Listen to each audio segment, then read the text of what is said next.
traders, we've got sentiment on the up. I think risk assets are performing fairly well at the moment. Obviously, the big news coming through European traders is that Elon Musk has taken a 9.2% stake in Twitter. I think the signs were there in retrospect with the benefit of hindsight. The idea, he's been coming out of recent tweets talking about the lack of freedom of speech or questioning others to talk about the freedom of speech within the platform.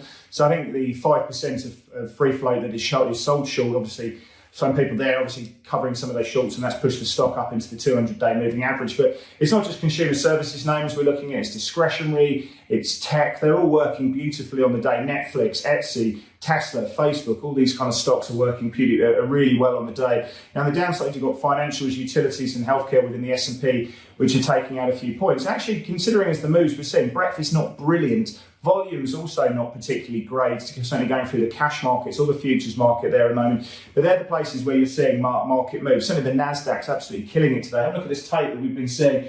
Fairly flat for a European trade, and then going bang just as US cash markets open, and we're up about 2% at the moment in those markets. Now that has flown through into the FX markets. You're seeing the Aussie, the Kiwi, and also the Nokia outperforming there. On the downside, you've got the Euro and the Euro proxy, the Swedish krona, under a bit of pressure there. Obviously, all eyes on what's happening in some of the really dark and sinister scenes that you're seeing in the atrocities in Bucha.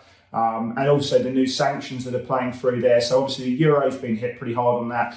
Euro Aussie under a bit of pressure. That's been the alpha trade today to be on the short side, and you can see that pushing support. Euro dollar into 109.60 into that support level as well. Now those sanctions, the idea of sanctions has flown through into the commodity space. You've got crude up 4.2%, around that sort of 50-day moving average. Actually, sort of sideways, you've got copper working quite well, and gold's pushed up about $6 as well. So an interesting day playing through there. Also the RBA meeting coming out at 2:30 Eastern Standard Time today, so that's going to be something that we are watching. Now the market's not giving any credence whatsoever about a potential rate hike here, but I think what we do is we look into the May meeting. There's about 7 basis points of hikes being priced there. Going to the June meeting, we've got about 20 basis points hikes. Go to the full year, we've got 170 basis points. Will the statement meet that? I think that's where we get the volatility in the Aussie today.